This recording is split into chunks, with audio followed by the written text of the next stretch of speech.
Et puis maintenant, place à l'échange. Et puis surtout l'échange avec vous toutes et vous tous. Merci à vous. Merci beaucoup, Monsieur le Président, Mesdames et Messieurs. Je suis très heureuse d'être avec vous cet après-midi pour vous accompagner. Je suis Mélanie Bédard-Croza, je suis la rédactrice en chef de Impact for the Future. Et nous allons parler cet après-midi, vous l'avez rappelé, Monsieur le Président, du numérique et également du financement des mobilités, voir comment il peut être un contributeur. Alors, effectivement, vous le voyez dans votre quotidien, j'imagine, avec ces observatoires numériques, avec la billetterie intégrée, les applications mobiles qui permettent aujourd'hui de pouvoir cartographier en fait en temps réel l'offre, une granularité qui aujourd'hui est extrêmement importante pour pouvoir mieux adapter l'offre et la demande, évaluer également l'impact des décisions, et c'est ce que rappelait Monsieur le Président, qui est évidemment un des atouts aussi du numérique, et puis de pouvoir également déployer des services qui sont mieux dimensionnés, avec la volonté évidemment de réduire les coûts superflus et puis également de gagner en efficacité dans l'utilisation des dépenses publiques, et donc ce lien entre le numérique et le financement. On va essayer de voir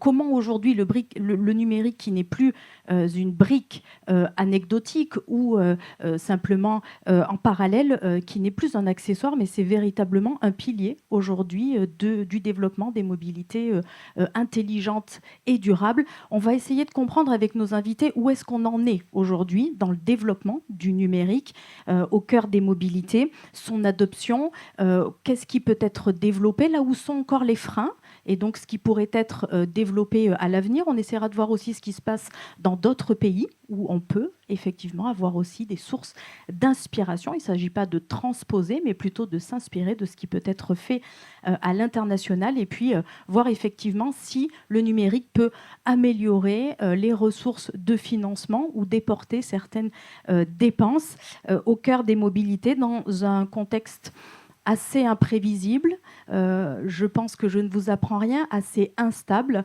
où il y a effectivement également une complexité normative sur laquelle nous reviendrons également, et un besoin massif d'investissement. Beaucoup de questions, beaucoup de sujets. On va essayer de faire le point et d'avoir quelques éléments de réponse, à tout le moins de réflexion de nos invités. Je vais les inviter à me rejoindre sur scène.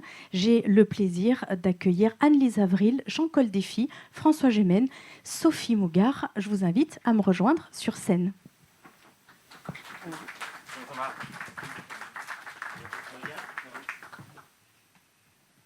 Bonjour. Merci beaucoup d'avoir accepté cette invitation. Merci aux organisateurs de Mobile Impulse de nous permettre d'avoir ce temps d'échange et de réunir cette communauté autour d'un sujet important. Et merci également d'avoir réalisé une parité dans ce débat. Et je dois dire que c'est assez rare pour être souligné, mais aussi très appréciable. Alors, on a le plaisir d'accueillir, je le rappelle, pour celles et ceux que vous ne connaissez peut-être pas, Anne-Lise Avril, merci d'être avec nous, directrice générale France de Keolis. À mes côtés, Jean-Col Défi, merci d'être avec nous, directeur du programme Mobilité et Transition de Mobile Impulse. Vous êtes également copilote du modèle économique AOM dans la conférence du financement et président du conseil scientifique de France Mobilité. Merci d'être avec nous aujourd'hui. Nous avons le plaisir également d'avoir François Gemène, merci beaucoup d'être avec nous cet après-midi, président de l'Alliance pour la décarbonation de la route. Vous êtes auteur principal du 6e rapport du GIEC, également enseignant à Sciences Po, HEC, chercheur à l'Université de Liège. Et nous avons également le plaisir d'accueillir Madame Sophie Mougard. Merci d'avoir accepté notre invitation. Vous êtes inspectrice générale de l'environnement, du développement durable, présidente de la section mobilité transport. Vous êtes rapporteure générale du Conseil d'orientation des infrastructures, ancienne directrice du STIF Île-de-France Mobilité, ancienne présidente de l'école des ponts. Merci à tous les quatre d'avoir accepté cette invitation. Jean-Col Défi, on démarre avec vous sur... alors, on l'a compris, on va parler numérique, on va parler financement des mobilités. Avant ça, peut-être comprendre un petit peu, refaire un point sur la situation, sur le modèle aujourd'hui que nous avons avec les coûts qui sont inhérents. Vous le dites, le modèle actuel n'est plus viable. Le transport public coûte plus cher que la voiture. Expliquez-nous. Alors, le constat, on sait aujourd'hui géographiquement que les besoins de renforcement des mobilités décarbonées et donc en transport public pour aussi des questions d'espace public, c'est entre le périurbain, les banlieues et les villes-centres. Là où sont les emplois, on a 40% des gens qui habitent dans le périurbain et qui font la navette. Ça représente à peu près la moitié avec les émissions, avec les liaisons entre villes, la moitié des émissions de la voiture. Donc l'enjeu du carbone, il est clair, on sait ce qu'il faut faire et où est-ce qu'il faut le faire. Donc c'est l'objet des services express régionaux métropolitains, les SERM. Néanmoins, quand vous regardez aujourd'hui la situation, on a un coût au passager kilomètre de la voiture qui est de 25 centimes. Dans les transports publics urbains hors Île-de-France, on est à 49 centimes, pas loin du double. Donc, ce qui veut dire que ce qu'on attendrait d'un transport massifié, c'est des économies d'échelle. On ne les a pas. C'est une situation qui est complètement anormale. Et pour les TER de proximité, on est à 43 centimes. On n'est pas très loin non plus. Donc, on a les TER de proximité, c'est ceux qui font moins de 100 km, hein, pour les trajets de moins de 100 km. Donc, les TER du quotidien. Donc, on a quand même quelque chose qui est une situation qui est totalement anormale et il faut y remédier. Donc là-dessus, les propositions telles qu'elles ont été, là pour le coup je prends ma casquette Mobile Impulse, c'est dépenser mieux, en clair mettre de l'offre là où il y a de la demande, quand il n'y a pas de demande, ne pas mettre d'offre. Voilà, hier, le président de la FIT, Franck Leroy, dans un autre congrès, déclarait qu'il disait il est vrai que parfois on met de l'offre un petit peu au doigt mouillé. Voilà. Aujourd'hui, avec le numérique, on est capable de faire quand même beaucoup mieux. Deuxièmement, il va falloir dépenser moins. Et donc ça, c'est le rôle des opérateurs de transport, optimiser l'exploitation. Et ça, voilà. Et puis troisièmement, il va falloir augmenter les recettes. Et donc, le numérique, sur ces trois facteurs importants, peut avoir une contribution tout à fait significative. Merci beaucoup, Jean-Claude Léfier. On va revenir sur l'ensemble notamment les 3 points que vous avez évoqués un peu plus en détail pour voir ce qui est fait, ce qui pourrait aussi être fait. François Gemène, avant cela, un mot, vous l'avez rappelé dernièrement, il y a 3 secteurs globalement qui posent aujourd'hui question, l'agriculture, le logement, évidemment le transport. Et vous l'avez rappelé, on patine sur le déploiement de la voiture électrique, du covoiturage et du réseau ferroviaire régional. Pourquoi est-ce qu'on patine aujourd'hui dans cette dimension-là et comment est-ce qu'on raccroche ces impacts aujourd'hui face aux objectifs que nous nous sommes fixés horizon 2030-2050 ? Effectivement, vous avez raison de le souligner, c'est à la fois la première source d'émissions dans le pays, c'est une source d'émissions qui stagne les meilleures années et qui augmente légèrement les plus mauvaises années. Et pourquoi est-ce qu'effectivement on patine sur ces sujets ? Alors, il y a plein de raisons et on ne sera certainement pas exhaustif ici. Je pense qu'il y a le fait qu'on oppose parfois les solutions les unes aux autres et les modes de transport les uns aux autres, parfois pour des raisons idéologiques, alors que je pense qu'on doit viser avant tout le pragmatisme et voir quel est le moyen de transport décarboné le plus efficace pour chaque trajet, pour chaque usage. Il y a également, singulièrement sur la voiture électrique, des enjeux aussi de désinformation qui viennent soit, allez, on va le dire poliment, du flanc droit de la sphère politique et qui sont clairement, qui visent pour des raisons idéologiques tout ce qui s'apparente de près ou de loin à l'écologie. Il y a aussi des critiques qui viennent du flanc gauche de la sphère politique qui cherchent une solution absolument idéale avec aucune empreinte environnementale, sans réaliser que dès l'instant où vous devez déplacer des gens dans une voiture, ça reste effectivement 2 tonnes d'acier et d'électronique pour déplacer quelques dizaines de kilos de chair humaine. Et donc, bien entendu, même la voiture électrique la plus écologique qui soit restera moins écologique que la marche à pied. Et puis, c'est le sujet dont on va parler aujourd'hui, il y a évidemment aussi des enjeux de financement. Des enjeux de financement qui sont à la fois microéconomiques pour les ménages. Comment est-ce qu'on fait aujourd'hui pour permettre l'acquisition d'un véhicule électrique ? Comment est-ce qu'on dope le marché du véhicule de l'occasion alors que la plupart des voitures en France sont achetées d'occasion et qu'on n'a pas encore aujourd'hui un marché de l'occasion sur l'électrique qui est à la hauteur du thermique ? Comment est-ce qu'on met en place des mécanismes de leasing social ? Ça, je pense que c'est un gros enjeu. Et on voit bien qu'effectivement, on a pour le mois de mars une hausse du niveau des ventes des voitures électriques qui était vraiment directement liée à la hausse du prix du litre d'essence à la pompe. Et puis, il y a des enjeux macro. Comment est-ce qu'on va financer les transports publics alors que, à l'évidence, les collectivités ont les poches vides, alors que le gouvernement cherche de l'argent. Et là, je pense qu'il faut que nous soyons innovants et qu'on développe de nouveaux véhicules de financement qui fassent notamment appel à l'épargne privée. On va revenir sur notamment l'épargne privée et cet investissement que vous recommandez, compte tenu des objectifs qu'on s'est fixés 2030-2050, sur comment est-ce qu'on fait pour accélérer. Vous avez souligné les points de blocage. Est-ce qu'on a aujourd'hui des effets de levier? On a très clairement des effets de levier. On a encore, je crois, un problème culturel qui nous fait voir la transition comme une contrainte. Comme une contrainte qu'on ne peut pas se permettre lorsque les poches du gouvernement sont vides, lorsqu'il y a des tensions géopolitiques, lorsqu'il y a des questions de pouvoir d'achat. Et donc on a tendance à considérer que la transition, c'est une contrainte qu'on peut s'imposer quand tout va bien. Mais quand on a peur de l'avenir et qu'on doit faire des économies, on doit la faire passer au second plan. Et c'est ce qu'on observe aujourd'hui, où on a l'impression que la question de la transition s'efface derrière des questions de pouvoir d'achat, derrière des questions d'équilibre des comptes publics, derrière des questions de compétitivité des entreprises, derrière des questions de géopolitique. Or, la crise actuelle dans le détroit d'Ormuz nous montre de façon empirique, évidente, à quel point ces mêmes raisons qui nous ont conduits à réduire notre ambition sur la transition, pouvoir d'achat, compétitivité, souveraineté, sont en réalité les raisons qui devraient nous pousser aujourd'hui à accélérer. C'est principalement sur les mobilités, parce que quand on voit ce qui est fait au niveau de l'électrification, etc., aujourd'hui, il y a quand même beaucoup de moyens qui sont poussés sur ça. Est-ce que ce que vous évoquez là, c'est en particulier pour les mobilités? C'est en général pour la transition. Ce qu'il y a de spécifique avec les mobilités, c'est que ça touche les gens dans leur quotidien. Littéralement dans leur quotidien tous les jours. Et donc, dès l'instant où vous allez toucher à la question de la mobilité, c'est que souvent, vous allez donner l'impression, supposée ou réelle, que vous allez limiter la capacité de mobilité des gens, que vous allez réduire la vitesse sur les routes départementales ou sur les autoroutes, que vous allez imposer des restrictions d'entrée. Et donc, les gens ont l'impression, effectivement, qu'on va réduire leur capacité à se déplacer et que ça va être des politiques qui vont être socialement injustes, qui vont pénaliser ceux qui ont une vieille voiture très polluante et que ça va être des politiques conçues globalement à Paris, entre Saint-Germain-des-Prés et Saint-Sulpice, dans des appartements haussmanniens, par des gens qui n'ont pas de voiture. C'est un vrai problème social, c'est un vrai problème d'équité. Et c'est pour ça, c'est l'optique qu'on promeut à l'Alliance pour la décarbonisation de la route. Il faut d'abord mettre à portée des gens des solutions qui leur permettent de se déplacer autrement avant d'arriver avec des interdictions et des réglementations.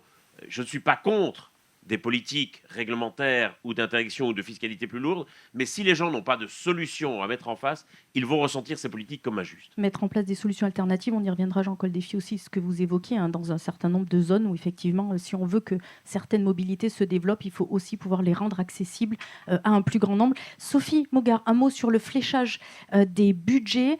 Avant même, et c'est souvent un peu ce que l'on a tendance à faire, c'est de se dire il faut innover, donc il faut faire de nouvelles infrastructures, etc., alors qu'il nous faut déjà nous occuper de l'existant et donc l'optimiser surtout. Les chiffres sont quand même colossaux quand on regarde ce qui a été annoncé. 2026-2031, on parle quand même de 3 milliards d'euros, c'est colossal. Oui, ça a été très bien illustré à l'occasion de la conférence Ambition France Transport. Et, le COI s'y est replongé dans le détail. Quand on parle de financement de mobilité, immédiatement, l'idée, le modèle, c'est la nouvelle infrastructure. Mais en fait, l'urgence, la priorité, c'est la régénération, la modernisation de l'existant. Ça vaut pour le ferroviaire. On le sait depuis 2005. Premier audit, École Polytechnique Fédérale de Lausanne, professeur Rivier. Ça a été réexaminé régulièrement par SNCF Réseau, RFF avant. On ne peut pas dire qu'on ne sait pas. Et là, aujourd'hui, plus 1,5 milliard d'euros par an pour régénérer, moderniser le ferroviaire. Si on ne le fait pas, on a aussi un exemple très clair, on ne peut pas dire on ne sait pas. Regardons ce qui s'est passé du côté allemand. Côté allemand, ils ont consommé la substance, comme je dis, et puis à un moment donné, ça s'effondre. Et quand ça s'effondre, ce n'est pas plus 1,5 qu'il faut faire. Et c'est des travaux très lourds, avec des fermetures complètes de lignes, l'effondrement du trafic, les gens vont où? Prendre leur voiture quand ils en ont une. Bref, on sait ce qui va se passer si nous ne le faisons pas. Donc ça, c'est la première urgence. Ça vaut aussi pour la route. C'est beaucoup moins documenté. Donc il faut vraiment que la DGITM et les collectivités locales fassent le boulot du diagnostic. Et sur ces diagnostics, le numérique, le digital a évidemment un rôle à jouer. Et puis, ça vaut aussi pour le fluvial, avec l'automatisation des écluses, notamment. Alors, qu'est-ce qu'on peut faire au-delà? Quand on fait le cumul, c'est effectivement 3 milliards par an. Voilà. Donc, qu'est-ce qu'on peut faire? Mais on peut d'abord essayer d'optimiser l'existant. Et optimiser l'existant, c'est aussi de la modernisation. C'est de la commande centralisée du réseau. C'est ce qu'on appelle ERTMS dans le jargon ferroviaire. C'est du numérique qui permet de tirer pleine capacité. Et au lieu d'avoir à construire des voies nouvelles, on augmente la capacité de l'existant. Là aussi, on est en retard. On est à moins de 15% sur la CCR, alors que l'Allemagne, l'Italie, le Royaume-Uni nous passent devant. Et sur c'est la commande centralisée du réseau, pardon. Et sur ERTMS, qui est une obligation européenne, on est à moins de 20%, et les mêmes pays que je viens de citer vont être à 60% dans le même temps. Ils ont commencé avant nous, et ils y vont. Et on n'a pas le choix. Enfin, je veux dire, très clairement, ce n'est pas une alternative. Donc, le numérique apporte de la qualité de service, il apporte de la capacité. Et quand on va se poser la question de la ressource, on a évidemment le budgétaire. Le budgétaire, ce n'est pas de l'argent magique, c'est le contribuable. On a la taxe, la fiscalité sur les entreprises avec le VM. Et puis, on en oublie un, qui est la meilleure efficacité de l'exploitation par les opérateurs. C'est de la maîtrise des coûts. Donc, quand on fait des économies, ces économies, ça fait de l'autofinancement, on peut le réinjecter dans de l'investissement. Je vais citer l'ART. Un réseau modernisé baisse significativement le coût de l'exploitation. Et l'ART l'a chiffré au train-kilomètre. On passe de 10,82 € du train-kilomètre à 6,69, c'est-à-dire 40% de moins, une fois qu'on a déployé les outils de modernisation que j'ai évoqués. Et ces 40% d'économies, on peut aussi les réinjecter. Ça ne suffira pas, peut-être, mais c'est aussi dans la logique « aide-toi, le ciel t'aidera ». Je pense que c'est important. Et puis enfin, mais on y reviendra peut-être, le numérique, il est aussi essentiel parce que il faut qu'on raisonne service aux voyageurs, il faut qu'on raisonne offre et pas uniquement infrastructure. On a parlé des SERM. Les SERM, c'est service. La première chose dont on parle, c'est le coût des infrastructures. Non, si on raisonne service, on va aussi raisonner information voyageur, billettique, tarification, au-delà de la densité de l'offre. Mais ça, on y reviendra peut-être. On va revenir effectivement sur ce sujet. Anne-Lise Avril, j'aimerais avoir également votre point de vue et notamment votre expertise sur ce qui aujourd'hui est mis en place et notamment la force du numérique pour sécuriser notamment les revenus. Ça passe par des offres intégrées, par finalement une offre tout en un, dans une facilité, une fluidité dans l'accès aux services. Comment ça se matérialise aujourd'hui ? Alors, on voit que par rapport à ce qui vient d'être dit et des besoins de financement qu'on a, il va falloir activer des nouveaux leviers, des nouvelles sources de financement et puis aussi, effectivement, maximiser, tirer le plein potentiel des sources de financement existantes.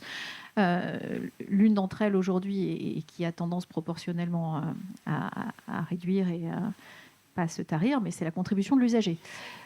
Quand on regarde les systèmes de transport en commun aujourd'hui, et qu'on regarde le taux de couverture, donc le ratio recette sur charge d'exploitation, en moyenne en France, c'est 27%.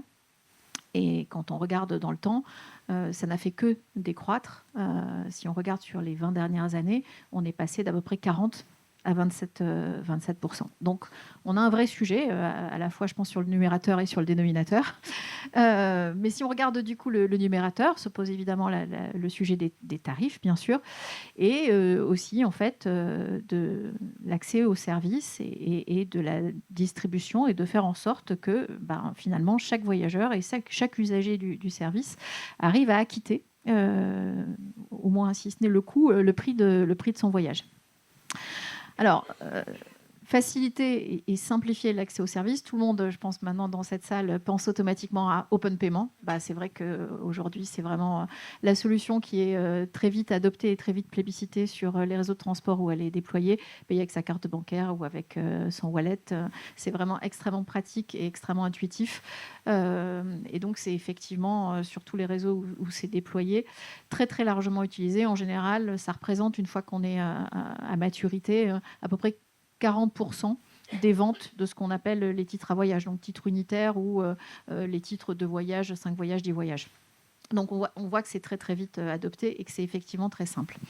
Et puis après, il y a tout ce qui est distribution ou accès à une offre de services intégrée. Et là, c'est un vrai sujet parce que Jean l'a dit, en fait, les gens se déplacent sur des territoires qui sont très étendus, qui dépassent souvent les 10 000 administratives.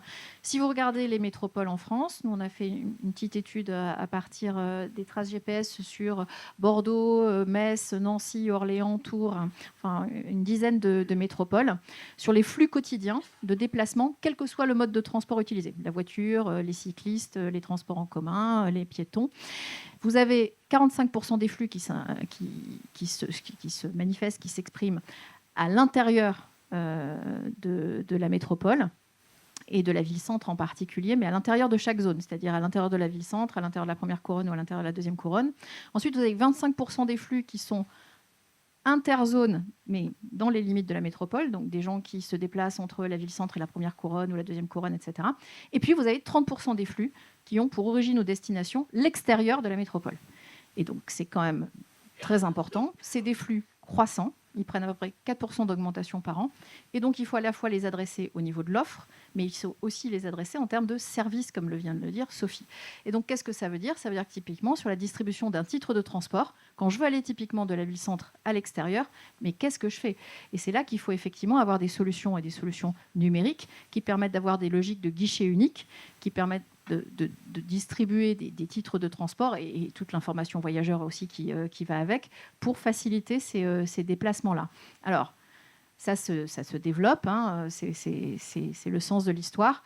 Après, je pense qu'il faut que tous les sous-jacents soient en place aussi, notamment l'intégration tarifaire. Il faut aussi qu'on ait les différentes entités administratives qui collaborent de façon à ce qu'on puisse avoir ce service intégré, parce que nos solutions numériques ou servicielles ne peuvent pas quelque part compenser ou réparer une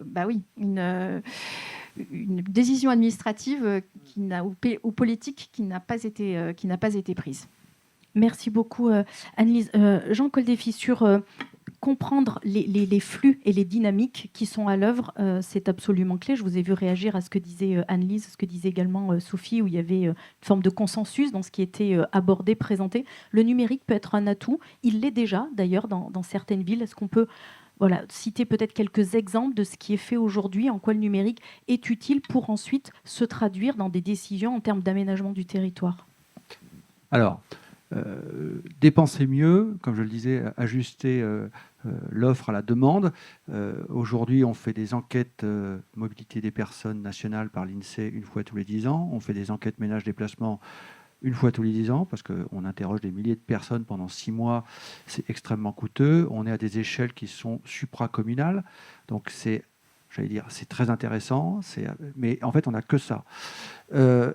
Le numérique, lui, il permet d'avoir aujourd'hui, avec les traces mobiles GPS, moi je ne travaille pas trop avec cette technologie pour des raisons de représentativité, mais plutôt à des échelles de la zone IRIS. Une zone IRIS, c'est une commune au maximum, et sinon c'est une zone de 2000 personnes. Vous avez 900 zones IRIS, par exemple, à Paris. Et donc là, on est capable de cartographier les flux. Et en fait, comme le disait Franck Leroy hier, on se rend compte parfois qu'on met de l'offre inadaptée à la demande. C'est-à-dire que le train, c'est un mode lourd. Le métro, c'est un mode lourd. On ne met pas du métro partout dans les villes, et heureusement, sinon elle serait ruinée. C'était d'ailleurs l'objet d'un certain nombre de débats dans les campagnes municipales.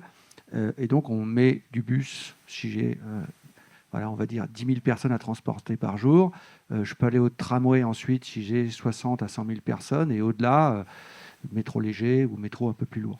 Et donc, on adapte. On fait ça très bien en ville, mais sur les TER, on n'a pas du tout cette logique-là, ce qui est tout à fait bizarre. Et pourquoi le ratio du TER au passager kilomètre est si mauvais? Parce qu'on fait rouler des trains vides ou insuffisamment remplis. La RT l'a très bien montré, on a les données là-dessus, c'est très bien cartographié. Et en fait, on met les moyens pas là où sont les besoins. Pourquoi on a des TER qui sont saturés? Le taux moyen de fréquentation des TER en accès aux agglomérations, c'est 46%. Ça veut dire que le matin, ils sont à 150% et qu'ils doivent être à 10% entre midi et 2 heures. Si on veut pas il faut redéployer de l'argent là où sont les besoins, tout simplement. Donc, ça suppose de faire cette politique. Alors, on a c'est l'effet Olson, hein, pour ceux qui connaissent, c'est-à-dire que des groupes très organisés occupent les médias pour dire c'est un scandale, etc. Non à la suppression des lignes, des petites lignes de desserte fine. Mais quand vous avez des trains où il n'y a personne dedans, en fait, c'est quand même un problème. Et on a aujourd'hui, le LAET l'a montré, Laboratoire Aménagement Économie et Transport, on a 80% des lignes TER qui coûtent plus cher que l'usage de la voiture. 80%. Il y en a un certain nombre qui coûtent plus cher que le taxi. Donc, premier point, remettons le beau mode au bon endroit. Et ensuite, effectivement, on est capable, dans le temps et dans l'espace, d'ajuster l'offre à la demande pour être au plus près. Donc, on a des moyens d'optimisation. C'est des dépenses tout à fait considérables, des fonds tout à fait considérables qu'on peut réallouer. La bonne nouvelle, c'est qu'en fait, on part de tellement bas qu'on ne peut que progresser.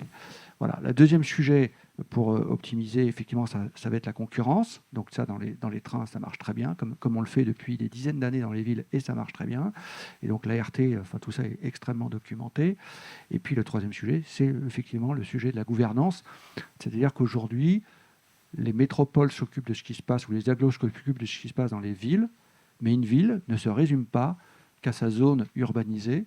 Tout ce qu'on appelle le périurbain, 43% de la population, ce sont des gens qui résident dans des campagnes ou des petits bourgs et qui travaillent en ville, qui vont se soigner en ville, parce qu'évidemment, les hôpitaux ne sont pas à la campagne et ils sont dans les villes. Et pour ceux qui veulent se soigner, je préférerais qu'ils se fassent soigner dans des bons hôpitaux que dans des petits, voire mauvais. Et j'ai des expériences personnelles douloureuses là-dessus. Donc, tout ça, ça se passe en ville. Et donc, il va falloir qu'on collabore. Donc, on ne réponde pas uniquement à ses électeurs sur son domaine de gouvernance, mais qu'on regarde aussi comment coopérer avec ses voisins. Et ça, c'est absolument clé. Donc attention, aujourd'hui, on l'a vu avec les élections municipales, espèce de tentation communaliste après un excès de centralisation sur les 10 dernières années. Ça serait catastrophique parce qu'au contraire, ça ne se passe pas à l'échelle de la commune, ça ne se passe même plus à l'échelle des communautés d'agglos, ça se passe à l'échelle des aires urbaines. Là, j'habite, là où je travaille.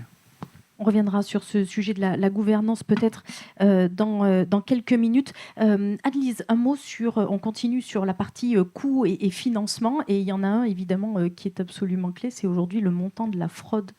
Et là, effectivement, il y a un vrai combat, plusieurs rapports et notamment un de l'Assemblée nationale qui rappelle que la fraude dans les transports en commun en Ile-de-France, c'est près de 300 millions d'euros annuels, ce qui est quand même assez impressionnant. Est-ce que le numérique aujourd'hui vous aide à réduire ce taux de fraude ou comment peut-il vous aider à faire mieux encore ?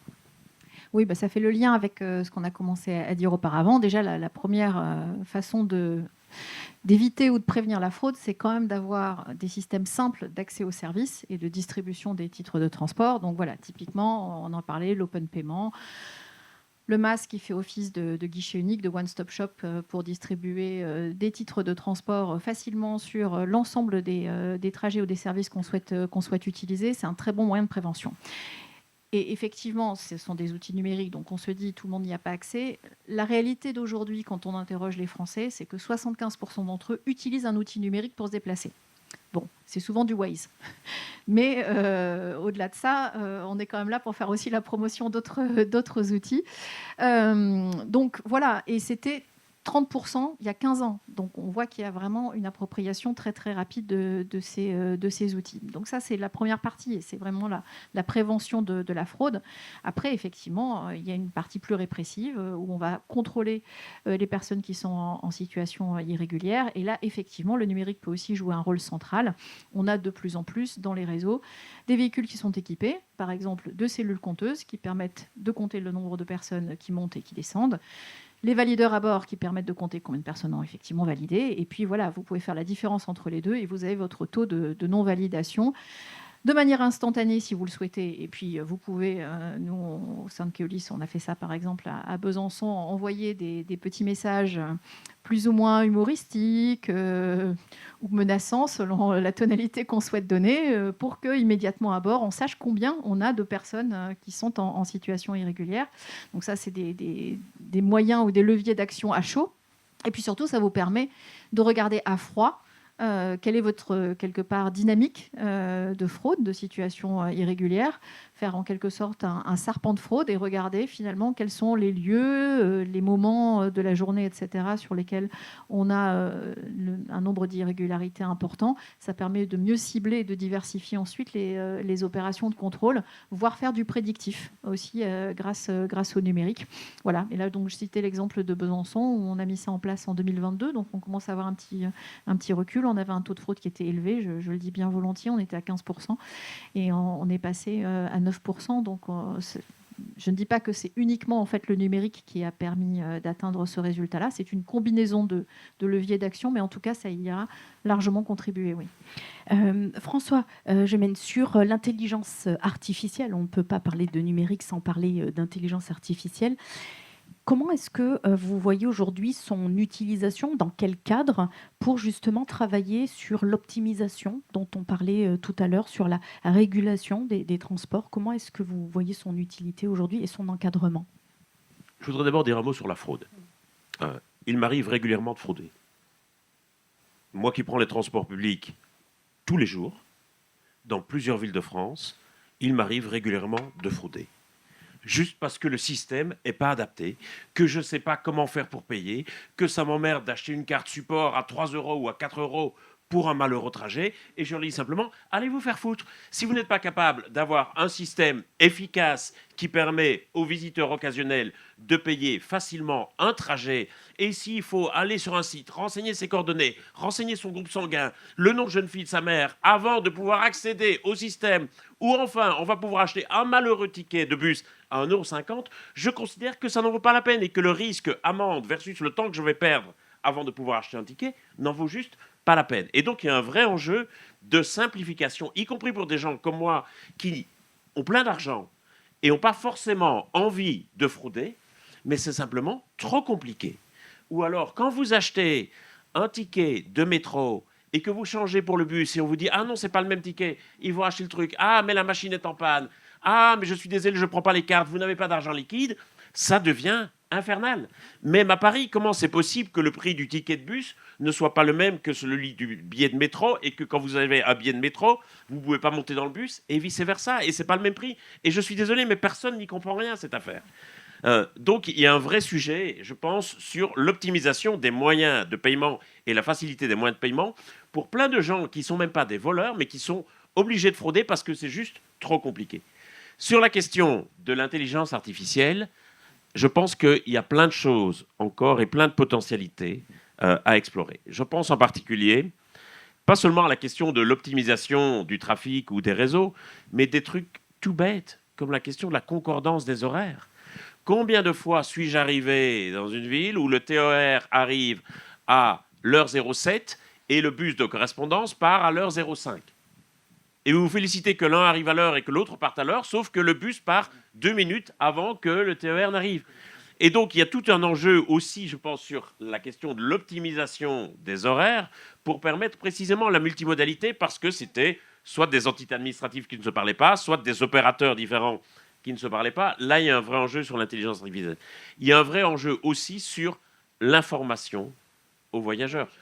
Je veux dire, c'est pas normal que dans la plupart des cas, je sois obligé de consulter Google Maps pour avoir l'horaire, pour avoir l'information sur les retards, etc., parce qu'il n'y a pas une application centralisée ou que même lorsqu'il y en a, Google a l'information avant l'application du réseau de transport dédié.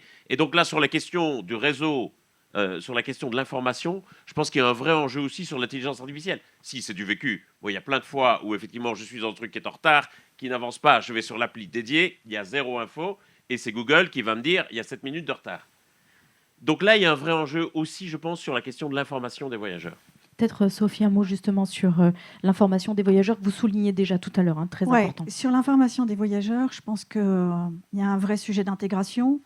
On reviendra sur la gouvernance. Mais si on regarde juste aujourd'hui le constat, moi j'ai eu la chance de diriger une autorité organisatrice unique sur l'ensemble de la région. Donc je n'ai pas le débat qu'on a ailleurs sur la gouvernance. Il y a des choses à dire quand même, mais disons, voilà.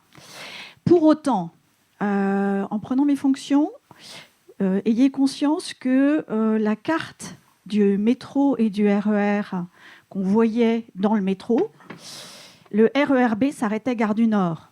Normal, ce n'est pas la RATP qui exploite au-delà. Bonjour pour le voyageur qui ne connaît pas le RERB et qui ne sait pas qui va au Nord. Chacun des opérateurs avait son modèle, son propre outil moteur de recherche. Évidemment, le moteur de recherche, il privilégiait le réseau de chacun. Et donc, l'autorité organisatrice a développé, alors il y a des insuffisances, mais on a développé via Navigo en disant, nous, notre dogme, c'est que ce moteur de recherche, il est neutre. On optimise pour vous, voyageurs, en fonction de vos critères et pas en fonction de l'opérateur. Alors, ça nécessite quoi ? Ça nécessite que l'autorité organisatrice dicte des standards aux opérateurs pour que les données elles puissent se parler entre elles, que les outils puissent se parler entre eux, normes Siri, normes Netex et autres. Il faut une plateforme pour intégrer tout ça. Alors au niveau national, maintenant c'est fait. La RT est en charge d'un point d'accès national. Mais si les opérateurs ne jouent pas le jeu de le remplir, c'est-à-dire de déposer leurs données, le point d'accès, il est vide. Donc ça progresse. J'ai été regarder le dernier rapport de la RT, si vous voulez vous y intéresser, ça monte. Mais ça prend du temps. Il y a des rappels réglementaires qui sont faits par la RT, qui fait un peu la police. Mais si les opérateurs ne jouent pas le jeu, on n'y arrive pas. Voilà. Ça me paraît important. Puis le troisième élément, peut-être, on a une ouverture à la concurrence qui va un peu changer la donne aussi et qui oblige à se donner de nouvelles règles, notamment sur les voyages longue distance en ferroviaire.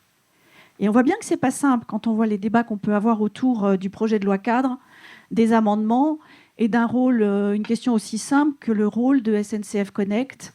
Est-ce que c'est une agence de voyage ou est-ce qu'à l'inverse, ça doit être une plateforme qui récupère et qui vend en billettique les billets des concurrents. Donc, c'est pas simple. En billettique, moi, je suis entièrement d'accord. À l'époque, l'open payment, ça démarrait à peine. Ça nécessitait, sur une région comme l'Île-de-France, de changer tous les systèmes de contrôle. Donc, ça a quand même un investissement très, très lourd. On l'avait regardé par rapport à ce qu'avait fait Transport for London, qui avait fait une sorte de concession là-dessus. C'est peut-être une solution pour que l'investissement puisse être réalisé. En tout cas, c'est sûr, le numérique apporte des solutions. Et en attendant, il y en a d'autres. Typiquement, on s'était dit, alors ça n'a pas prospéré, le Navigo à tarif unique que vous connaissez sans doute tous a eu bien plus de succès que ce qu'on avait nous proposé au niveau des équipes d'Île-de-France Mobilité, qui était d'avoir des unités de transport ou des unités mobilité. Vous chargez des unités et puis vous utilisez votre pass avec vos unités dessus, quel que soit le mode de transport que vous utilisez, le métro, le bus, le train, peu importe, le vélo. Vous pouvez même louer votre Vélib et on vous débite d'unités de transport. Et ça permet en plus de faire une tarification très fine, parce qu'en économie, on apprend quand même que c'est pas mal quand le prix reflète un petit peu la structure du coût, ce qui n'est absolument pas le cas dans un Navigo à tarif unique. Là, vous pouvez aussi moduler en fonction de la distance, voire demain en fonction des horaires. Donc ça, c'était possible sans avoir un bouleversement de l'ensemble des infrastructures. Donc voilà, il y a des possibles. Je reviendrai peut-être tout à l'heure sur la question de la gouvernance, parce que je pense que c'est un élément clé par rapport à tous ces possibles et aux choix qui doivent être faits. On reviendra sur la gouvernance. Jean Coldefi, vous vouliez rajouter quelque chose ? Oui, je vais réagir sur les propos de François. Donc il a tout à fait raison. L'open payment, c'est quoi ? C'est le transport public. Enfin, ça devient aussi simple qu'acheter une baguette de pain. Et donc, c'était quand même complètement anormal. Et donc, on a tous vécu ces situations-là où des gens qui attendent pendant 20 minutes en descendant d'un train devant un distributeur. Enfin, franchement. Donc, enfin, le transport public... Oui, bien sûr, se modernise. Et la deuxième chose qu'a dit François qui est importante, c'est que ce qui est important dans le transport public urbain, je précise bien urbain, c'est le temps. C'est pas le coût. Voilà. Donc, on le sait, ça, quand vous regardez sur le coût généralisé, c'est-à-dire quand vous prenez en compte la valeur du temps avec le temps de transport et le coût monétaire, le poids du temps dans le coût ressenti du voyage, c'est 90%. Voilà. Et c'est vrai aussi pour les occasionnels. Alors, ce n'est pas vrai pour les premiers déciles de revenus, mais il y a un truc qui s'appelle le tarif social ou la gratuité pour les plus pauvres. Donc, ce qui compte, c'est le temps, et il faut agir dessus, et je pense que c'est important. Vous regardez, Anne-Lise a eu raison de le dire, en 1975, on payait 70% des coûts d'exploitation de nos transports. En 1995, on était à 50%, aujourd'hui, on est à un peu plus de 25%. Donc vous voyez que la dégradation, elle est constante, parce que le R baisse, et parce que le D...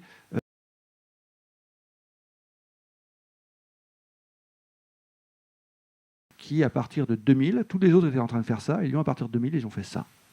Pourquoi ils avaient, et ça, c'est pas une question de droite ou de gauche, puisque tous les maires, quelle que soit leur obédience, étaient d'accord là-dessus. Ils avaient un gros programme d'investissement, et ils se sont dit, on va se planter. Ce qui est important, c'est ce qui a été dit, il faut qu'on retrouve des capacités d'autofinancement. C'est ça, la clé du truc.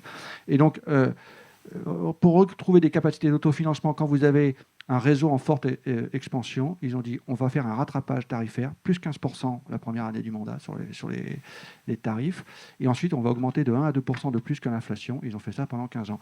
Le R sur D à Lyon, fin 2019, il était de 60%. Voilà. Et ça a fait augmenter, parce que l'offre a augmenté, ça a fait augmenter plus que proportionnellement à l'offre, les voyages et les recettes. Donc si vous voulez, quand vous avez de la demande, vous mettez une offre de qualité, fiable et rapide, et ça génère des recettes. Et donc ça, je pense que c'est la clé, il faut l'avoir en tête. Il faut faire la gratuité pour les plus pauvres, et pas de manière généralisée, en tout cas dans les grands réseaux où on a des problèmes de congestion. Est-ce qu'on ne peut pas aller plus loin là-dessus? On ne pourrait pas imaginer une tarification en fonction du niveau de revenu? Alors, ça s'appelle, j'allais y venir, ça s'appelle la tarification solidaire. En fait, l'intérêt de l'open payment, c'est que ça vous permet de faire pas mal de choses. Et donc, la tarification solidaire, moi, j'ai fait une étude sur la tarification en France avec l'étranger. Si vous voulez, elle est très peu déployée. D'ailleurs, toutes les grandes métropoles ne les déploient pas, de manière très étonnante. On fait des tarifications au statut. J'allais dire, ce qui vous ciblez j'allais presque dire des clientèles. Je n'irai pas plus loin. Mais il y a quand même des villes qui le font. Vous prenez Valenciennes, leur tarification solidaire va jusqu'au SMIC. Tandis que pour les autres villes qui le font, je prends Nantes ou Strasbourg, on est plutôt pour les pauvres, donc on est plutôt au niveau du RSA. Effectivement, voilà. Donc, et puis on peut faire de l'OD, d'origine-destination, tarification à distance, etc. On peut faire des choses extrêmement souples. Je vais y venir, pourquoi c'est important cet aspect-là. Donc, l'open payment, ça fait augmenter les recettes. Parce que François ne fraudera plus, et donc il paiera, et les recettes vont augmenter. Et ça, on le sait, et c'est quand même documenté. Il faudrait qu'on fasse une étude, d'ailleurs, je pense là-dessus, les réseaux de transport public. Ça serait intéressant qu'on fasse une étude là-dessus pour documenter cette affaire. Mais demain, donc si je reviens au vrai sujet, ce n'est pas ce qui se passe dans les centres-villes, c'est les liens entre le périurbain, banlieue et centre-ville. Il va falloir là, on est sur des réseaux où on fait beaucoup plus de kilomètres. On ne pourra pas faire de la tarification plate sur ces distances-là. Si on fait ça, on se ruine. Et donc, il va falloir faire la tarification au kilomètre. Et l'open payment permet de faire ça. Et en plus, il faudra faire une tarification qui conjugue plusieurs modes de transport. C'est quoi demain, si on veut décarboner et décongestionner les villes? Parce que l'essentiel des voitures en ville viennent de l'extérieur. C'est je prends ma voiture, je la laisse un pôle public de transport commun. Donc, ça peut être une gare routière ou ferroviaire. J'arrive à destination, je prends un transport public urbain ou un vélo libre-service. Et donc, si à chaque fois je dois me cogner un abonnement, etc., on va retomber sur le syndrome de François. C'est trop compliqué, je ne fais pas. Voilà. Donc, l'open payment permet de gérer ça. Demain, la mobilité, elle devrait être beaucoup plus intermodale. Il va falloir qu'on enchaîne différents modes. Et donc, le numérique, il peut aider à gérer cette complexité qui nous vient de notre gouvernance. Donc c'est ce que disait Anne-Lise très justement. Voilà, les techniciens, les opérateurs, on essaye de pallier à des problèmes qui sont beaucoup plus structurels. Voilà, le numérique permet de transcender toutes ces frontières. Ce n'est pas l'idéal. Il vaudrait mieux qu'on soit tous comme Île-de-France Mobilité, de ce point de vue-là, dans les grandes métropoles de province. Gommer un certain nombre de silos, alors c'est à l'œuvre, mais il y a encore effectivement un certain nombre de progrès à faire. Anne-Lise, sur la maîtrise des coûts, notamment, que peut permettre le numérique, tout en engageant aussi cette transition énergétique, écologique, qui est évidemment aujourd'hui essentielle. Quels sont les outils qui vous permettent d'y parvenir? On pense au sujet des batteries, on pense au sujet de l'éco-conduite aussi, avec des résultats, des indicateurs qui permettent de progresser.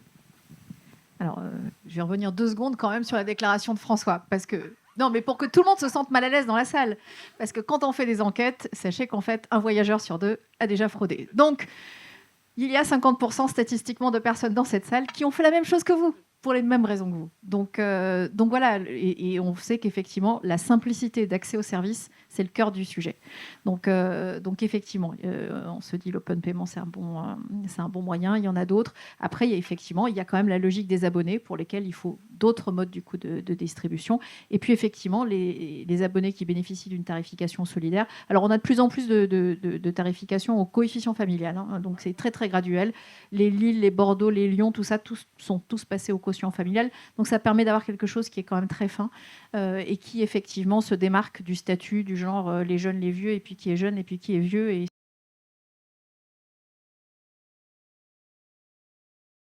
on était donc sur le numérateur, sur le R, on va descendre sur le D. Alors le D, comme l'a dit très justement Jean, qui malheureusement n'a fait qu'augmenter. Et c'est assez logique en fait, parce qu'il y a eu effectivement des investissements dans les infrastructures, dans le développement des services. Et puis on est confronté à une équation compliquée, ça a été dit aussi, on se retrouve à desservir des zones de moins en moins denses, hein, au fur et à mesure où on part dans les périphéries. Et quand on est professionnel des transports dans l'ingénierie, on aime bien que les flux ils soient concentrés dans le temps et dans l'espace. Hein. Plus on a de monde en fait, qui voyage au même moment, ça effectivement, ça nous fait des solutions qui sont super viables économiquement. Après, quand on commence à avoir des flux qui sont dispersés dans le temps et dans l'espace, ça devient plus compliqué sur le plan économique. Il y a des solutions, mais effectivement, elles sont moins compétitives sur le plan économique. Et quand on regarde la densité des zones desservies par les transports en commun sur les 20 dernières années, elles ont baissé de près de 50%, 45%. Donc c'est quand même très significatif. Donc effectivement, on a des dépenses qui sont... je dirais structurellement croissante au fur et à mesure où on étend l'offre. Alors du coup, effectivement, il faut faire des travaux d'optimisation, essayer de retarder les investissements du mieux qu'on peut ou d'éviter certains coûts. Je vais peut-être citer 2 exemples. Un qui est pas très technologique, mais lié quand même à de la technologie, pour faire face au phénomène de saturation qu'on peut avoir de nos services de transport en commun dans les centres-villes, puisque c'est des zones qui sont très bien irriguées, mais sur lesquelles les systèmes de transport maintenant commencent à être un peu victimes de leur succès, notamment les tramways qui fêtent leurs 20, 25, 30 ans, et puis certaines lignes de métro aussi, mais certaines lignes de bus à haute fréquence aussi. Et donc, effectivement, au moment de la pointe, on est confronté à des phénomènes de saturation. La logique, normalement, c'est de racheter des véhicules et puis augmenter les fréquences, etc. Donc, c'est quand même des investissements qui sont assez coûteux. Et donc, ça peut paraître un petit peu contre-intuitif pour un opérateur de transport en commun, mais l'idée, c'est quand même de se dire il faut faire marcher les gens. Donc, quand on regarde un réseau comme Bordeaux, par exemple, sur lequel on a un vrai problème de saturation du tram le matin, on a un tiers des gens qui prennent le tram le matin qui ne font qu'1 à 2 interstations. Donc, typiquement, pour quelqu'un qui est en bonne santé et qui a envie justement en plus de se maintenir en bonne santé, il faut faire ce trajet en marchant. Alors, évidemment, là, on peut effectivement mettre des petits panneaux partout, descendez et finissez en marchant, mais c'est un peu compliqué. Et pourtant, il faut vraiment prendre les gens par la main et se dire, effectivement, réfléchir avec eux, qu'est-ce qui va les faire marcher, comment les accompagner, et avoir une démarche un peu digitale, je vais dire. Donc, du coup, c'est un néologisme à la mode. Se dire, voilà, je vais avoir du jalonnement pour guider les gens dans l'espace public, mais aussi, en fait, sur le numérique. Donc, on travaille de plus en plus avec des partenaires sur les applications de différents réseaux dans différents territoires pour donner des informations très précises et très qualifiées sur ce qu'on appelle la marchabilité des itinéraires. Ou dire si les trottoirs, quelle est la largeur, l'encombrement avec le mobilier urbain, s'il y a de la pente, s'il y a des pavés, de sorte que si vous avez un bagage, si vous avez une poussette, si vous avez des difficultés à marcher, etc., vous savez, vous êtes pris en main, pas à pas, comment vous allez pouvoir faire cette session marcher. Et ça marche. Alors, c'est pas révolutionnaire non plus, je veux dire, j'ai pas 50% des gens qui descendent du tram le matin, non, mais j'en ai 16%. Et ça, en fait, en termes de confort, pour redonner un peu de capacité au système, c'est déjà bien, en fait. Donc, il faut arriver, en fait, justement avec l'aide du numérique, à déclencher ce petit changement de comportement chez certains qui va quand même faire les différences. Et puis vous parliez des batteries, ça c'est un sujet qui est quand même super important au fur et à mesure où se développe la mobilité électrique, à la fois pour les particuliers, que ce soit sur le vélo, sur les voitures particulières ou chez nous en fait, sur les bus et les cars. La batterie, c'est 50% de l'investissement initial et on sait que sa durée de vie n'est pas calée sur la durée de vie du véhicule. Donc il faut réfléchir à la manière de l'utiliser et de l'optimiser pour en prolonger la durée de vie. C'est devenu un asset vraiment critique dans nos systèmes. Et donc, là, le numérique peut jouer un vrai rôle parce qu'en fait, il faut penser système et que ce sont des plateformes qui vont nous permettre de gérer ces systèmes qui sont la clé. Quand je dis système, c'est l'infrastructure de recharge, c'est les véhicules, c'est le dépôt, comment je vais gérer mon dépôt, comment je vais stationner mon véhicule en fonction des charges, etc. C'est l'affectation des véhicules aux services et les agents à ces véhicules. Et tout ça, en fait, doit être systématiquement optimisé, à la fois en temps réel et en prédictif aussi, de façon à pouvoir gagner, grappiller peut-être 1 année, 2 années de durée de vie sur une batterie. C'est très significatif. C'est ce que font nos collègues déjà dans les pays scandinaves, qui sont déjà sur les flottes électriques beaucoup plus avancées que nous. Et oui, ils arrivent à pousser leur batterie sur des 9 ans, sur des 10 ans. Donc, au-delà des progrès technologiques, nous-mêmes, en termes d'usage, on a vraiment des choses à faire sur lesquelles le numérique peut aider. Merci. Anne-Lise Jean Coldefy, l'amélioration de la vitesse commerciale, c'est un vrai sujet. Oui, juste pour rebondir sur ce que dit Anne-Lise, il y a un moyen, on l'a vu avec le Covid, quand le coût marginal de prendre le transport public n'était plus réduit à 0, ce qui est le cas avec l'abonnement, vous ne faites plus le trajet en transport public qui fait 1 à 2 stations. C'est-à-dire que si votre coût marginal, c'est d'attraper le Covid, vous ne prenez pas le transport public pour des courtes distances. Ceux qui sont à Paris, vous voyez de quoi je parle, vous descendez dans la ligne 13 en heure de pointe, ou quand la station dégueule, il y a un paquet de gens qui font demi-tour, parce qu'eux, effectivement, ils font 2 stations. Et ils les feront en marchant. Donc, la tarification, ceci pour dire que la tarification, si on payait à chaque fois qu'on montait dans un bus, un tram, un coût unitaire, il y aurait beaucoup moins de trajets, ce qui permettrait à des gens qui font des longs trajets d'être un peu plus confortables et d'éviter qu'ils reprennent leur voiture. Alors, la vitesse commerciale, c'est quand même l'élément clé des réseaux de surface. Juste pour vous l'illustrer, vous prenez une ligne qui fait 20 km, 7h, 20h au quart d'heure, vous perdez 1 km/h, vous perdez 200 000 € par an. 1 km/h. Donc, moi, j'étais à la métropole de Lyon. Je me rappelle toujours des discussions avec les gens de Keolis quand on voulait mettre des pistes cyclables sur les couloirs de bus. On se faisait assassiner. Et on ne comprenait pas parce qu'en fait, ils ne nous expliquaient pas. Et c'est après coup, quand j'ai demandé à un graphiqueur, il dit « Tiens, tu peux me calculer ça ?» Et voilà. Donc, j'ai compris pourquoi ils étaient un peu tendus sur le sujet. Parce que ça coûte effectivement extrêmement cher. Alors, quel rapport avec le numérique ?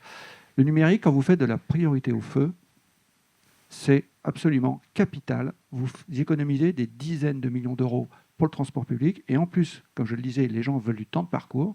Vous augmentez les recettes et vous diminuez les dépenses. Donc aujourd'hui, on devrait avoir des plans de vitesse commerciale qui s'appuient sur les outils numériques de gestion de trafic. Voilà, il y a des très très bons experts dans la salle là-dessus. Pour gagner. Voilà, c'est le réseau de Belfort, par exemple, qui est passé de 14 km/h à 21 km/h. Je pense que c'est le réseau le plus rapide de France. Lyon est à 20, je crois. En moyenne, Paris est à 10. C'est une catastrophe. Donc, ça coûte extrêmement cher. Donc, là-dessus, par le numérique, les priorités au feu, il y a un certain nombre d'aménagements physiques, on peut gagner énormément. Voilà. Donc, il faut optimiser effectivement. Merci Jean Coldefy. Sophie, un mot sur la gouvernance. Enfin, c'est un sujet qui est central, vous l'avez rappelé à plusieurs reprises. Qu'est-ce qu'on peut faire évoluer et comment le numérique peut aider ? Alors, le premier constat, c'est qu'on n'a pas vraiment réussi en France à simplifier le millefeuille. Je dirais même qu'on a fait le contraire, puisqu'on a réussi à faire rentrer les régions sur une compétence qu'elles n'avaient pas, qui était les routes. Donc maintenant, on se retrouve avec littéralement toutes les feuilles du millefeuille compétentes sur le sujet de la route. Du coup, il en résulte, puisqu'on parle de financement, des financements croisés dans tous les sens. Les financements croisés dans tous les sens, ça veut dire que quand on va vouloir faire un investissement auquel contribuent plusieurs acteurs, on va aligner le rythme de réalisation de l'opération sur celui qui peut le moins. Et donc, on ralentit tout. Autre exemple, anecdote, au cours du COI, nous avons rencontré un certain nombre de collectivités locales et un président d'exécutif départemental qui devait financer pour plus de 100 millions d'euros le canal Seine-Nord-Europe, nous expliquait dans le même temps et dans le même entretien qu'il lui manquait, qu'elle n'avait pas assez de budget pour faire la régénération de ses routes. Les 100 millions, c'était 5 années de son budget route. On pourrait peut-être se poser la question dans la gouvernance de qui doit financer quoi pour que ce soit un peu plus, non pas jardin à la française, mais efficace tout simplement. Alors, la tentation, elle est de dire, oui, il y a des autorités organisatrices de mobilité comme Île-de-France Mobilité, où on a tout le monde, c'est plus simple, encore que. Alors, il y a des atouts, hein, évidemment. On a une autorité organisatrice forte, qui est légitime politiquement, qui est identifiée, qui a un certain nombre d'outils, de capacités, de leviers à structurer l'offre, à piloter la tarification, à imposer un certain nombre de standards. Mais je crois qu'il ne faut pas oublier plusieurs dimensions. Il y a une dimension temps. Le temps de ces réformes est un temps long, malheureusement, pour la transformation. Il y a quand même une vraie complexité juridique et contractuelle. Tout simplement, liée à avant l'ouverture à la concurrence notamment. Et puis, on a de la billetterie.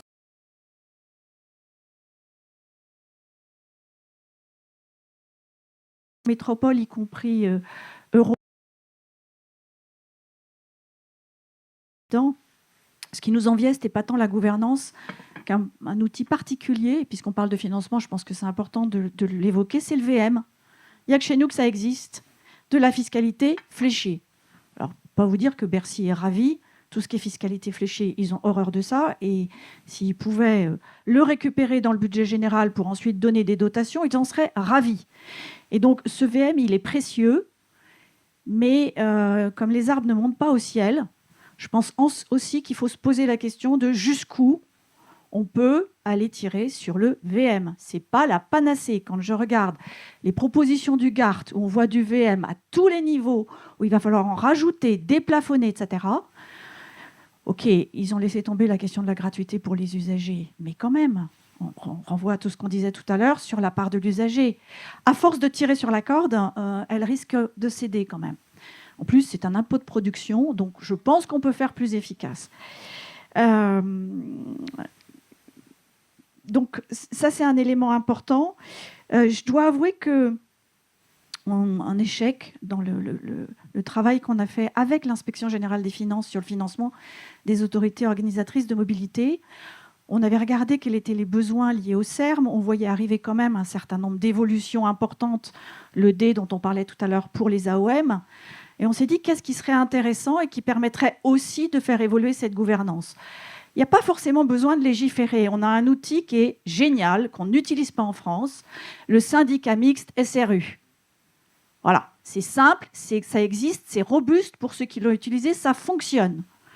Ce sont les collectivités qui décident volontairement ce qu'elles mettent en commun. Et pourquoi pas mettre en commun l'organisation de l'offre, la billettique, la tarification au passage.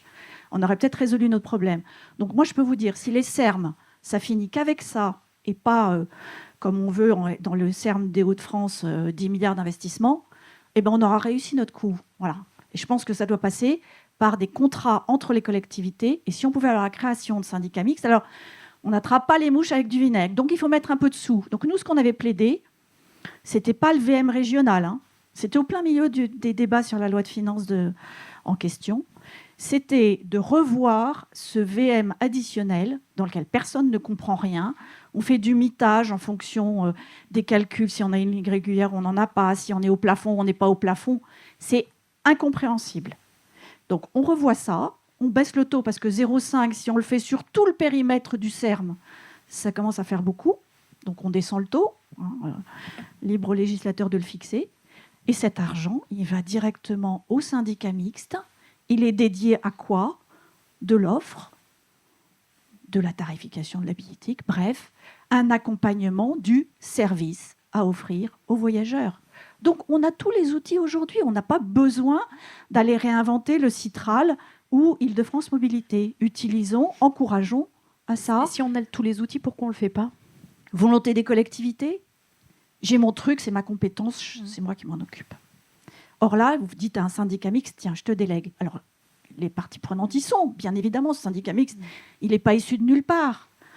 Il faut les accompagner un tout petit peu. Il faut mettre un tout petit peu d'huile dans les rouages avec une petite ressource qui incite à.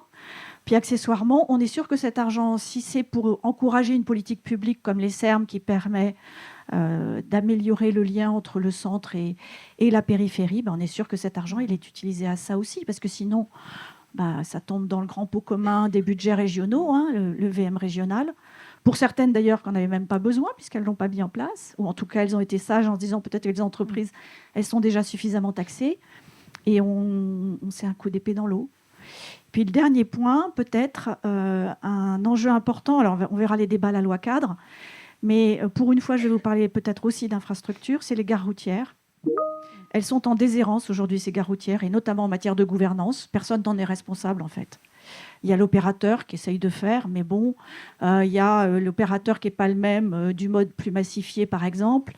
Moi, j'avais cauchemar sur la gare routière de Massy, et ce n'est pas des petits flux, juste pour qu'il y ait des plans, des horaires physiques, et qu'on puisse, quand on descend de la passerelle, se dire « Ok, j'ai mon bus à prendre, où je vais ?» Voilà, où je vais. Sur la partie financement, François Gémen, sur l'investissement du privé, vous l'avez appelé de vos voeux, c'est absolument essentiel. Avant, on faisait financer en France toute une série d'équipements publics par de la souscription publique. On a fait financer comme ça des lignes de chemin de fer et des monuments aux morts. Or, aujourd'hui, on a en France une capacité d'épargne qui est absolument gigantesque. C'est-à-dire qu'on est dans une sorte de paradoxe où tout le monde dit il n'y a pas d'argent, parce que les collectivités n'ont pas d'argent, parce que le gouvernement n'a pas d'argent et court après l'argent, alors que les Français n'ont jamais épargné autant. On estime, en tout cas c'est l'argent connu, on a 7 000 milliards d'euros sur les comptes en France. Dans ces 7 000 milliards d'euros, on a vraisemblablement des centaines de milliards d'euros sur des comptes à vue qui ne rapportent de cette épargne. Alors, j'entends bien l'intérêt de la fiscalité fléchée, mais essayons d'avoir aussi une sorte de pilotage un peu stratégique de l'épargne. Aujourd'hui, on a un tiers de l'épargne des Français qui finance l'économie américaine. Est-ce que vraiment c'est là qu'on veut diriger l'épargne française? Et donc, on a une ressource qui n'est pas utilisée stratégiquement. Or, moi, je suis convaincu qu'il y a plein de gens qui seraient en fait heureux de participer avec leur épargne au financement de l'innovation, au financement de la transition, et donc aussi au financement de certains services publics. Et donc, on pourrait imaginer l'émission de titres obligataires, qui sont un placement que les Français adorent, qui est un placement garanti, avec rémunération garantie, et on ne le fait plus. Notamment parce que les départements n'ont pas accès au marché obligataire, parce que les villes, à part les grandes métropoles, n'ont pas non plus accès à ce marché. Il me semble qu'il y a toute une série ici d'instruments qui fassent appel à des véhicules d'investissement privés qui sont insuffisamment mobilisés pour financer les transports. Or, je crois véritablement, quand je discute avec plein de gens, beaucoup de gens veulent agir pour l'écologie. Beaucoup de gens veulent agir pour la transition. Mais une fois qu'ils ont fait quelques aménagements dans leur style de consommation, qu'ils ont acheté un véhicule électrique ou une pompe à chaleur, ils se disent qu'est-ce qu'on peut encore faire maintenant et ne réalisent pas le pouvoir qu'a leur argent à la banque. Je prends juste un exemple qui n'a rien à voir avec la transition, qui est l'exemple de Duralex. Bon, ceci, ce n'est pas des Duralex, mais ça aurait pu. Entreprise en grande difficulté, qui va passer au modèle coopératif, mais le modèle coopératif ne suffit pas, et donc il faut des liquidités, et donc l'entreprise va faire appel au marché. Comme on est en France, on n'aime pas parler de marché, donc on parle de financement citoyen participatif, et on va chercher à récolter 5 millions d'euros avec une campagne de financement participatif étalée sur 3 semaines. Les 5 millions d'euros sont récoltés en 2 jours et demi. Sur les 3 semaines, l'entreprise Duralex récolte 20 millions d'euros. Ça veut dire que ce sont des gens lambda qui vont aller confier une partie de leurs économies à une entreprise en très grande difficulté, qui n'est pas stratégique, je suis désolé de dire, mais elle produit des verres à eau et des verres à vin, et qui n'est pas spécialement innovante, qui le fait de la même façon depuis des dizaines d'années. Pourquoi est-ce qu'ils vont accepter de lui confier 20 millions d'euros? Parce qu'ils sont attachés à l'entreprise, parce qu'on leur raconte une histoire, parce qu'ils ont l'impression de participer à une forme de relance industrielle. Si on dit aux gens, vous allez participer à la mobilité de votre territoire, et qu'en plus vous avez un rendement garanti, je suis convaincu qu'on pourra lever des fonds nécessaires. Mais est-ce que sur ces fonds-là, les Français ne sont pas un peu perdus aussi dans les messages qu'on envoie? Est-ce que ce que vous évoquez là sur cet investissement privé, l'épargne des Français suscite beaucoup d'appétence dans de nombreuses filières. La défense aujourd'hui, et on voit ce qui se passe, appelle aussi à utiliser cette épargne pour flécher vers des PME innovantes, où on a également la notion de souveraineté. Comment est-ce que les Avec Français 7 peuvent s'y 000 retrouver? milliards d'euros, on peut faire beaucoup de choses. On peut financer beaucoup de filières. Et on peut faire la défense et les transports. Et les transports, on peut partager. Jean Coldefis sur la fiscalité. Un mot sur, peut-être en complément ce que disait Sophie, sur l'investissement privé. Comment vous percevez ces leviers d'action? Alors, sur la fiscalité, moi j'ai initié et coprésidé un groupe au Forum international des transports sur le financement des transports publics dans un monde décarboné. Donc c'est vrai que le versement mobilité, qui est une taxe sur le coût du travail, ça pèse, c'est unique au monde. Et ça explique aussi le fait que le R sur D soit dégradé, c'est-à-dire que les recettes soient dégradées. C'est qu'en fait, on a fait payer par des gens qui ne votaient pas, ça s'appelle les entreprises. Sauf qu'aujourd'hui, quand vous regardez la première préoccupation des Français depuis très longtemps, c'est le pouvoir d'achat. Et comme c'est une taxe sur les salaires, le VM, c'est 4% du salaire net en France et 6% en Ile-de-France, parce qu'il est plus élevé en Ile-de-France qu'ailleurs. Donc c'est quand même un sujet, c'est 20% des impôts de production sur le travail. Donc c'est pour ça que les entreprises ne sont pas super fans. Et je peux vous dire que pendant la conférence Ambition France Transport, le maire de Metz nous a écrit en disant « N'augmentez pas le VM, les entreprises vont partir au Luxembourg ». Donc il y a quand même, voilà, on est dans un monde ouvert, une économie ouverte, il faut être compétitif. Donc le sujet, la désindustrialisation française, c'est le seul pays d'Union européenne à avoir perdu la moitié du poids de son industrie dans sa valeur ajoutée. Le seul.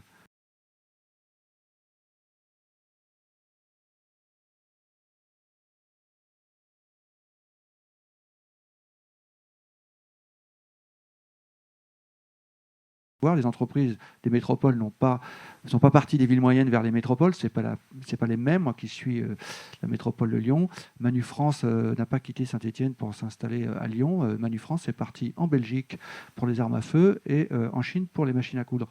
Donc ça, c'est lié à notre problème de compétitivité. Donc la question du versement mobilité, c'est à la fois un problème de pouvoir d'achat et un problème de compétitivité. Comme le dit Sophie, il ne faut pas trop tirer sous la corde, on est un peu au taquet, quoi. Donc, la transition, notre transition, ça sera à nous de la payer. Alors, je vais reboucler avec le début du propos de François. Il y a un économiste français qui s'appelait François Pérou, du milieu du XXe siècle, qui disait un truc simple, on ne peut pas augmenter l'investissement sans baisser la consommation. Et donc, aujourd'hui, on est sur un modèle économique, depuis le premier choc pétrolier, relisez Alfred Sauvy, L'économie du diable. En 1974, le pétrole a fait x4. Donc on n'est pas passé de 80 à 110 $, on a fait x4. Hein.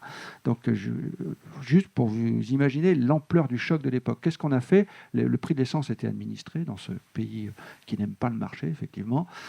On a augmenté de 20% le prix de l'essence pour les ménages et de 80% pour les entreprises. Et ça a été le début d'une longue série où on a préféré taxer la production plutôt que la consommation. Et quand on vous dit la transition, c'est effectivement passer à la voiture électrique. C'est plus cher aujourd'hui, mais sur le cycle de vie, ça sera moins cher, c'est sûr. C'est isoler vos logements, changer vos chaudières, faire plus de transport public. Et je suis désolé, tout ça coûte de l'argent et ça sera autant d'argent qui ne sera pas disponible pour partir en vacances ou faire je ne sais quoi. Et donc, si on veut préserver le niveau de vie des générations futures, disait François Pérou, il faut faire un sacrifice sur la consommation. Voilà. Je dis juste ça parce que dans le débat sur la réforme des retraites, si on était sur la logique de préserver les générations futures, je pense que le débat aurait été d'une autre tenue. Voilà, je terminerai juste là-dessus. Vous avez un ratio qui est tout simple. Vous regardez ce que se mettent les sociétés sur l'école et les allocations familiales par rapport aux dépenses de retraite. En France, quand on met 1 € pour les retraites, on en met 0,3 pour l'école et les allocations familiales. Dans les Pays-Bas, les pays scandinaves, quand ils mettent 1 € sur les retraites, ils en mettent 1,3 pour l'école et les allocations familiales. Quels sont les pays qui se sentent le plus heureux? Voilà, on n'est pas dans le top 20. Ceux que j'ai cités sont dans le top 5 depuis très longtemps. Donc, est-ce que c'est parce qu'on n'a pas confiance dans l'avenir qu'on fait ça ou est-ce que c'est on fait ça et du coup ça génère une défiance vis-à-vis de l'avenir? Je ne sais pas, mais ça pose quand même des questions des rapports des Français au futur, à la société, aux politiques. Une dernière question avant que nous prenions les questions de nos invités. Un retour sur l'actualité, évidemment, avec ce qui se passe au niveau international, des tensions et donc l'aspect géopolitique qui a un impact aujourd'hui sur le quotidien des Français et donc sur le prix du baril. Comment est-ce que cela impacte aujourd'hui l'enjeu des mobilités dont nous parlions? Est-ce qu'on voit déjà des répercussions à ce niveau-là, au-delà évidemment du pouvoir d'achat des Français qui est mis à mal? Comment est-ce que vous le percevez? Et surtout, comment est-ce qu'on essaye de préparer un temps court, parce que ça va durer? Alors, ces affaires-là sont très psychologiques. C'est-à-dire que vous prenez l'augmentation de 50 centimes du coût de l'essence, c'est 1 euro par jour pour ceux qui font 1000 km par mois, c'est-à-dire la moyenne des Français. Pour ceux qui en font 2000, ceux qui habitent dans le périurbain, c'est donc 2 euros par jour. Donc, si vous voulez, voilà. Mais la perception, c'est quand même assez dingue d'ailleurs, ça paraît insupportable. Tout le monde va vous dire l'essence est passée d'1,80 € à 2,30 €. Voilà, c'est dingue. Alors qu'en fait, dans le porte-monnaie des ménages, c'est la différence entre le coût économique réel et le coût ressenti qui paraît bien plus élevé. La mobilité est une capacité. Ce n'est pas une nuisance, c'est une capacité. Ça, je pense que c'est une grave erreur de certains partis écologistes qui considèrent la mobilité comme une nuisance et qui veulent la réduire. C'est une capacité, c'est ce qui permet à une société de tenir ensemble, c'est ce qui permet à des gens de vivre, d'aller travailler, se soigner, etc. Et donc, quand le prix de l'essence augmente et que vous n'avez pas de transport public, ce qui est très souvent le cas entre le périurbain et les agglomérations, en fait, votre prix de mobilité augmente, vous allez baisser vos dépenses ailleurs. Alors oui, moi j'ai souvent la question, savoir si dans le contexte actuel, avec les prix du carburant qui sont en forte hausse, si les gens se jettent dans nos systèmes de transport en commun et si du coup on a une augmentation massive de la fréquentation. Alors je m'ai fait en suspense tout de suite, la réponse est non en fait. Et donc si vous interrogez les Français face à ce contexte-là, ils vont vous dire qu'en fait, la décision qu'ils vont prendre, c'est de réduire leurs déplacements, alors notamment les déplacements longue distance, en premier bien sûr. Ensuite, ils vont grouper les déplacements et donc aller faire les courses après avoir été chercher les enfants à l'école, etc. et ne pas faire 2 trajets distincts. Et il n'y en a que 17% qui nous disent « Oui, je vais envisager de regarder un autre mode de transport ». Et ça ne veut même pas dire le prendre. Donc, sincèrement, aujourd'hui, dans les dynamiques de fréquentation de nos différents réseaux, il n'y a pas de point d'inflexion. Les tendances se poursuivent. Là où on avait des belles dynamiques, on a des belles dynamiques, mais il n'y a pas en fait d'inflexion dans les courbes. C'est beaucoup. Enfin, le changement de comportement, et on le sait, il est beaucoup plus compliqué que ça, et il est beaucoup moins sensible à cette question du tarif ou du coût qu'on ne le pense. Après, je vais parler en tant qu'opérateur quand même aussi, parce que malgré tout, ça nous impacte vachement. Là, pour le coup, parce que... Et là, je vais vous dire, c'est pas 1 euro. donc là, c'est un vrai sujet. Et effectivement, voilà. Donc, vrai sujet, et donc vrai sujet qui, une fois de plus, va plaider en faveur de l'accélération de l'électrification, avec notamment un groupe de travail gouvernemental sur le sujet. Et là, en fait, corollaire, qui est aussi un vrai sujet d'actualité, corollaire de souveraineté industrielle, parce qu'en fait, aujourd'hui, les filières de construction automobile françaises et européennes n'ont pas la capacité de suivre. Donc aujourd'hui, on commande des véhicules électriques, et notamment nous dans les transports en commun, des bus et des cars, et on a des délais de livraison qui, d'une part, sont déjà extrêmement longs, et deuxièmement, ne sont pas tenus. Et quand on parle de ça, je parle de tous les constructeurs, en fait, vraiment, en fait, que ce soit les Français, les Allemands, ceux des Pays-Bas, etc. Et donc, j'ai le regret de le dire, on est voilà entre nous dans cette salle, mais les seuls en fait qui tiennent leur délai, c'est les Chinois. Donc, on a en fait derrière cet enjeu d'électrification, cet enjeu de souveraineté industrielle dont il va falloir s'emparer de manière urgente, parce que ça ne va faire que s'amplifier en fait. Sophie. Je pense qu'on peut voir un peu plus qu'un frémissement sur une accélération effectivement de l'électrification pour les ménages, les limites de l'exercice. Si on se projette, de toute façon, si on veut réussir la transition énergétique, les carburants fossiles, les énergies fossiles, leur prix augmente.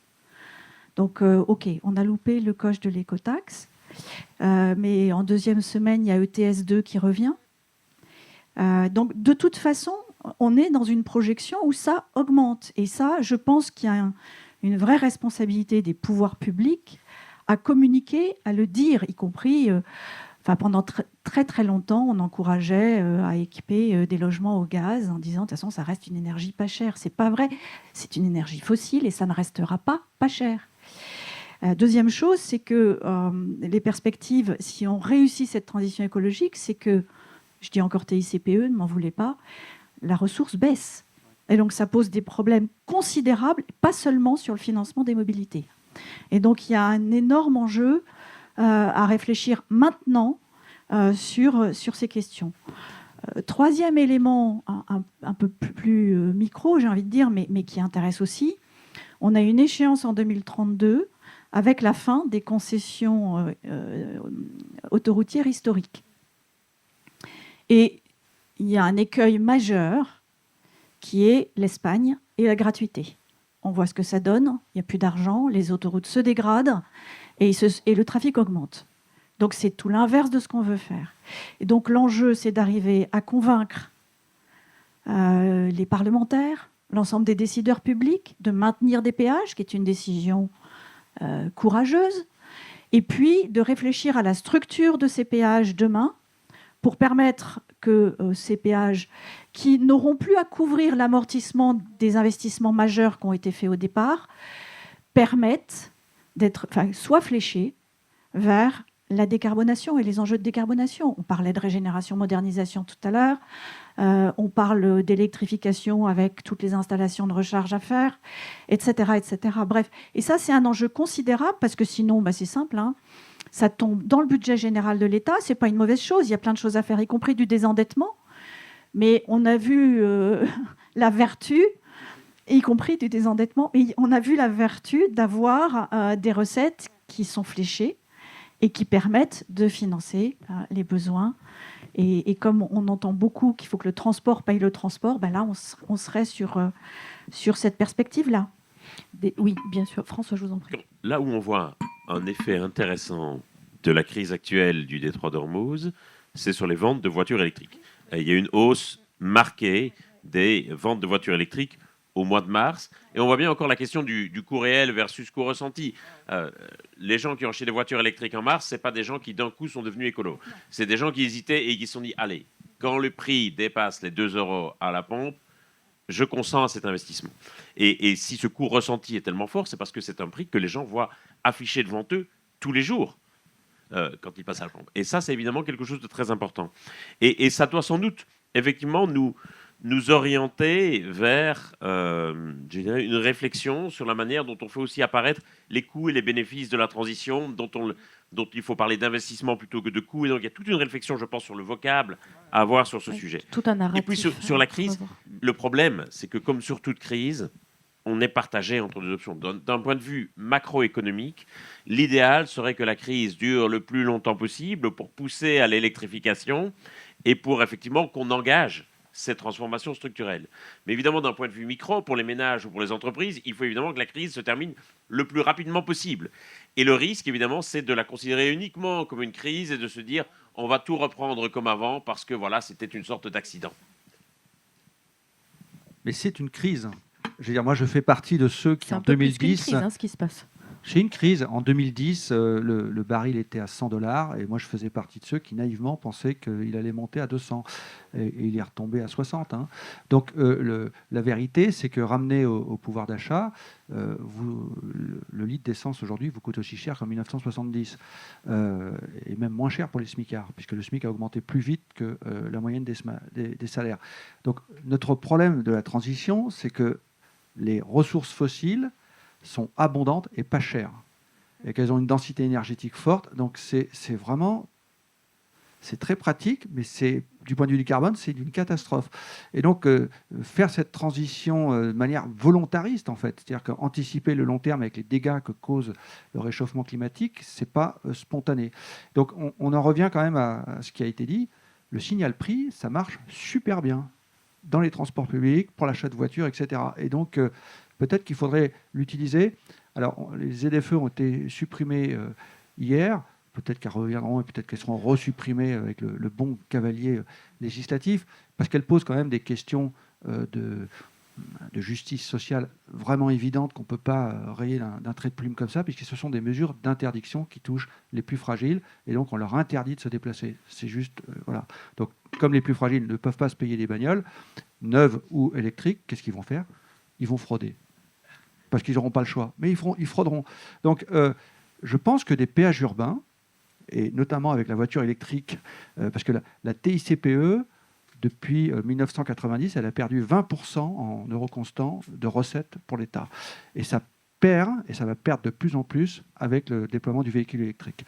La TICPE, c'est le budget de l'État, mais c'est aussi le RSA, 6 milliards. Donc la TICPE, grosso modo 30 milliards, il y a 6 milliards qui financent le RSA, 6 milliards qui financent la transition, la formation dans les régions, et un peu plus d'1 milliard pour l'AFIT. Donc vous voyez, c'est pas rien, c'est pas des... on ne peut pas rayer 30 milliards de recettes comme ça de l'État. Et donc les voitures électriques, il ne faut peut-être pas le faire tout de suite, mais il faut l'envisager, comme le fait le Royaume-Uni, comme le font déjà d'ailleurs nos amis australiens dans certains États, qui abîment plus les routes que les voitures thermiques. Il n'y a pas de raison qu'elles ne participent pas à l'entretien des routes. En tout cas, je pense que réfléchir à la tarification, et moi je suis assez pour des péages urbains que j'appelle sociaux, c'est-à-dire tarif faible, 2 € par jour, on exonère les 2 premiers déciles de revenus, ce que vous ne pouvez pas faire avec une ZFE, sinon il n'y a plus de ZFE, et donc vous faites une redistribution et vous fléchez l'argent vers des transports publics sur des zones qui sont, j'allais dire, ce qu'on appelle les aires urbaines, là où j'habite et là où je travaille. Et l'intérêt d'Île-de-France Mobilité, c'est que l'Île-de-France Mobilité, c'est l'aire urbaine. Il n'y a que 3 agglos en France, uniquement 3, qui sont à l'échelle de l'aire urbaine, Marseille, l'Île-de-France, et grâce à un syndicat mixte SRU, le SMAG à Grenoble. Toutes les autres sont déconnectées du bassin de vie réel des Français.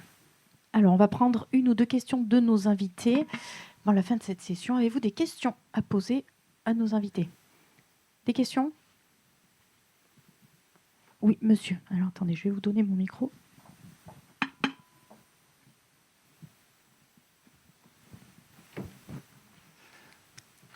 Oui, Fabien Laurent, École des Ponts.